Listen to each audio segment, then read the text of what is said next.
Terima kasih Anda masih bersama kami di Kompas Petang. Saya Cynthia Rompas. Saudara Wakil Tetap Israel untuk PBB, Dani Danon, mengatakan Hizbullah telah memasang alat peledak yang ledakannya menarget pasukan penjaga perdamaian. Sementara PBB atau UNIFIL di Lebanon Selatan yang terjadi pada 30 Maret lalu.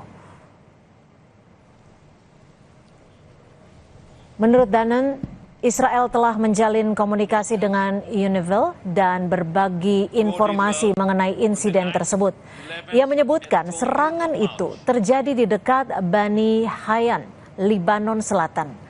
Danon juga mengatakan sejak 2 Maret Hizbullah menembakkan lebih dari 5.000 roket, misil dan drone ke arah Israel dan beroperasi di dekat posisi PBB di selatan Lebanon. Menurutnya Israel sudah memperingatkan UNIFIL dalam surat tertanggal 22 Maret bahwa aktivitas bersenjata di dekat posisinya membahayakan pasukan penjaga perdamaian. Israel extends its deepest condolences to the families and loved ones of the United Nations peacekeepers who lost their lives. Regarding the attack that took place yesterday, March 30th, we can confirm now that UNIFIL forces were hit by Hezbollah explosive devices in an incident near Bani Hayyan. You can look at this map. This map shows 4 Hezbollah launches toward Israel on the 9th, 11th, and 14th of March. It's in a location near the village of Hania in southern Lebanon, right next to UNIFIL position 510. You can see the proximity. Right next to the UN position, they place the launchers, putting the UN personnel in the line of fire.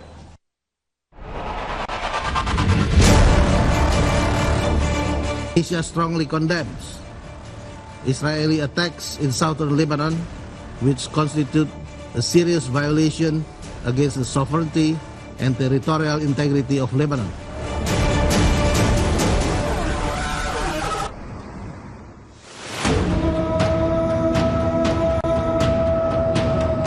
Tegas, Indonesia mengecam serangan Israel ke Lebanon Selatan dalam sidang darurat Dewan Keamanan PBB.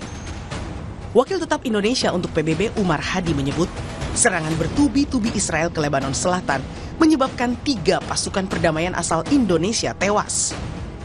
Indonesia menuntut penyelidikan menyeluruh oleh PBB secara transparan.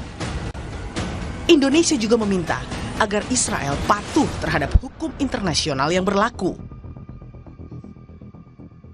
We demand the Security Council to keep abreast of the investigation and to immediately follow up the results. We demand that the perpetrators must be held legally accountable. Immunity must not become the standard, and attacks against peacekeepers must not be repeated nor tolerated. We also demand a firm guarantee from all parties involved, including Israel, to uphold their obligations under international law.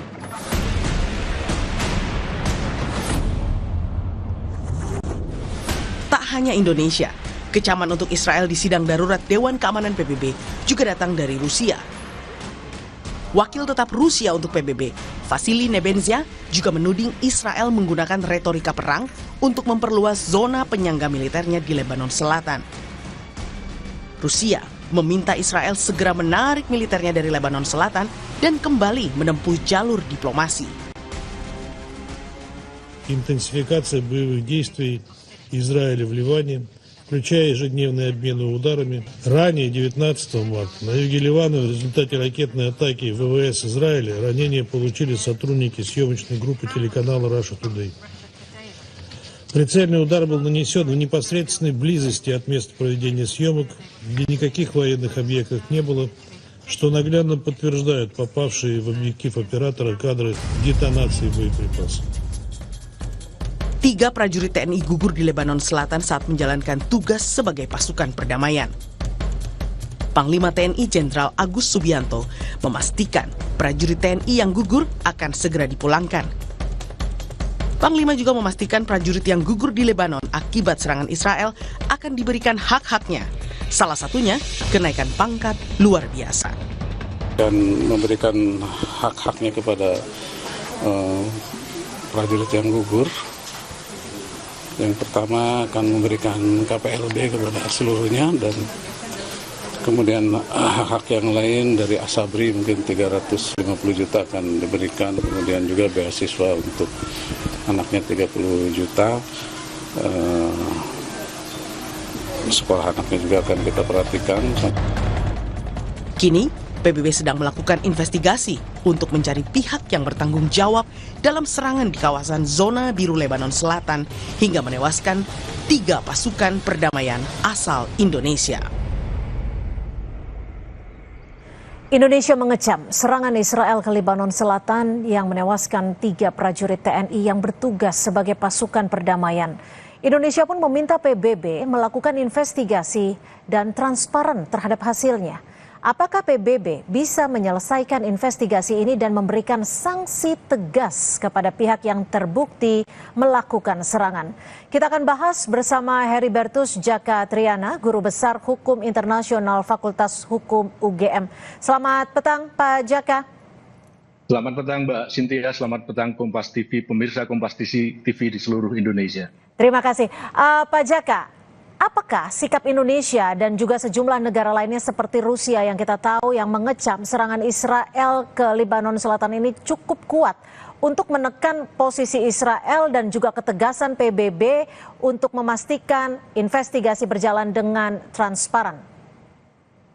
Ya, saya kira apa yang telah dilakukan itu tepat, sesuai, terkait dengan pencarian faktual di lapangan terkait dengan meninggalnya 3 orang pasukan multinasional kita di Lebanon. Nah, apa yang telah dilakukan itu menjadi sebuah seruan bahwa semua pihak itu memiliki hal keprihatinan yang sama untuk dapat memperoleh jawaban sebenar-benarnya atas apa yang terjadi faktual di lapangan. Yang jadi masalah saat sekarang adalah ini terjadi di level taktis. Pasukan perdamaian itu juga memiliki level operasional. Di tengah-tengah bagaimana top contributing countries itu juga melaksanakan tugas-tugasnya, dan di level strategis di New York. Saya kira leveling ini yang menjadi perhatian, kuncinya adalah adanya pengungkapan fakta sebenar-benarnya terkait dengan insiden yang terjadi di lapangan. Sehingga investigasi yang sedang dilakukan itu menjadi titik awal untuk mengungkap siapa yang bertanggung jawab, bagaimana bentuk pertanggungjawaban itu, dan bagaimana kita akan bereaksi terhadap kejadian yang ada di Lebanon tersebut. Saya kira apa yang tadi disampaikan oleh Panglima, apa yang disampaikan oleh PBB itu menjadi sebuah hal yang baik, dan saya kira concern masyarakat internasional itu juga firm bahwa ini adalah melanggar hukum internasional. Ya, Pak Djaka, tapi jika memang nantinya, ini kita tentunya masih menunggu hasil investigasi, tapi jika nantinya hasil investigasi mengarah kepada Israel, apakah posisi PBB ini bisa melakukan sanksi terhadap Israel itu sendiri? Karena kita tahu kan yang pemegang hak veto hanya ada 5 negara, termasuk Amerika Serikat yang merupakan sekutu dari Israel. Saya kira hasil investigasi itu akan menjadi sebuah hal yang tidak bisa terbantahkan. Dulu sekitar tahun 1952 ketika terjadi hal yang serupa, itu juga menjadi concern bersama di Kenya pada waktu itu, bahwa ada pasukan perdamaian dunia yang karena terjadi kontak senjata meninggal, maka yang terjadi adalah investigasi secara menyeluruh yang dilakukan oleh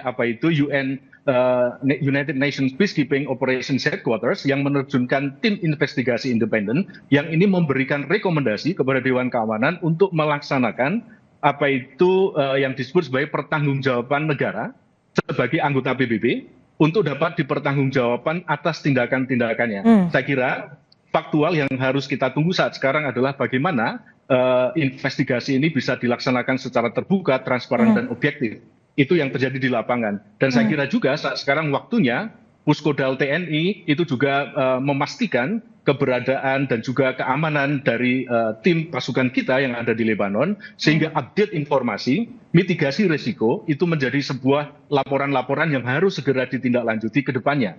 Sehingga di level taktis, operasional dan strategisnya itu nyambung dengan saat sekarang yang sedang terjadi di level PBB dan juga di level strategis operasional di lapangan.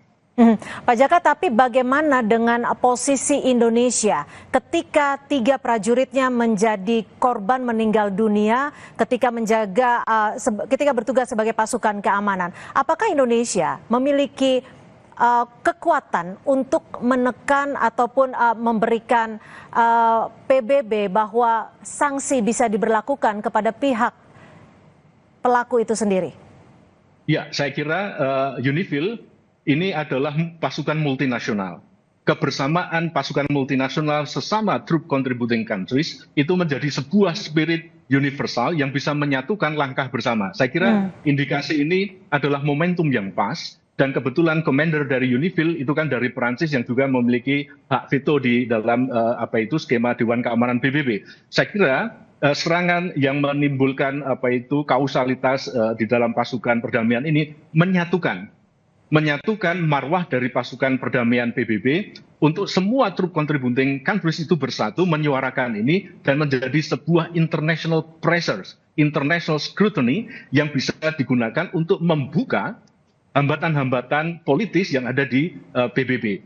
Indonesia melaksanakan misi perdamaian ini itu berdasarkan Status of Mission Agreement atau SOMA, diturunkan dalam Status of Force Agreement, dan diturunkan lagi dalam Rule of Engagement di lapangan.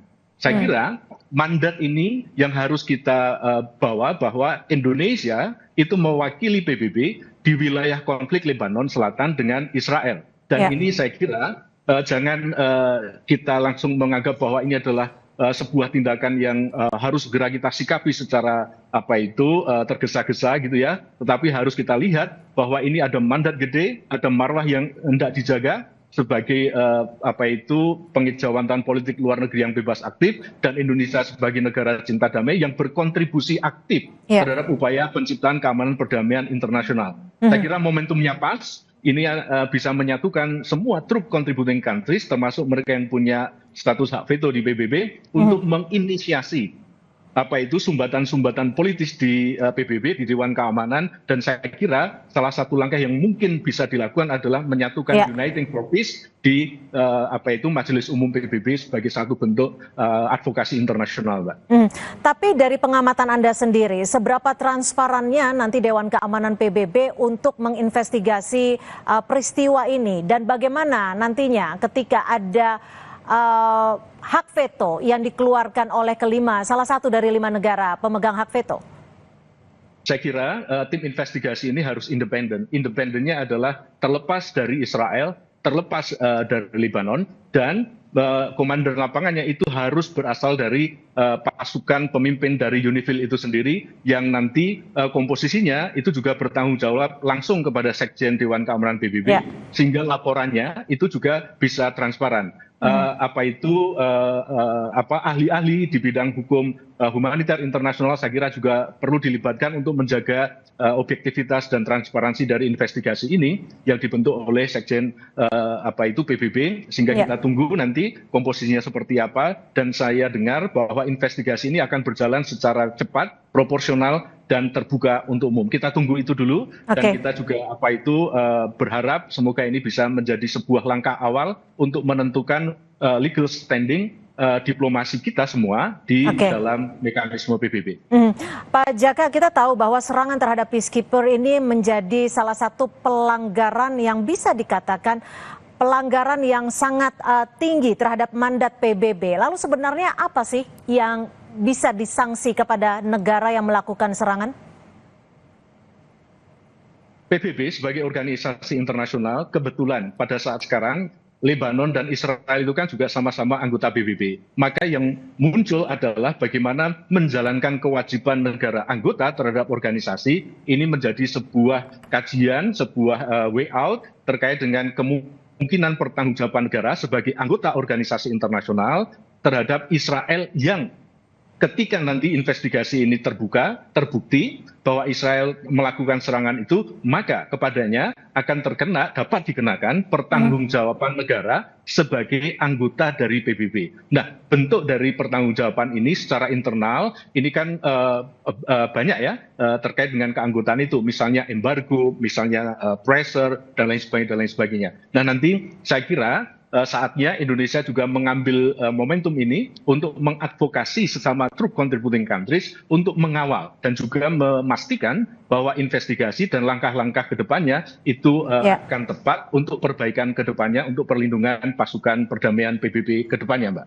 Baik, terima kasih Pak Heribertus Djaka Triana, Guru Besar Hukum Internasional Fakultas Hukum Universitas Gadjah Mada. Terima kasih Pak Djaka, selamat sore. Saudara, informasi lainnya masih akan kami sajikan selepas jeda, di antaranya serangan rudal Iran ke fasilitas militer Amerika Serikat dan Israel.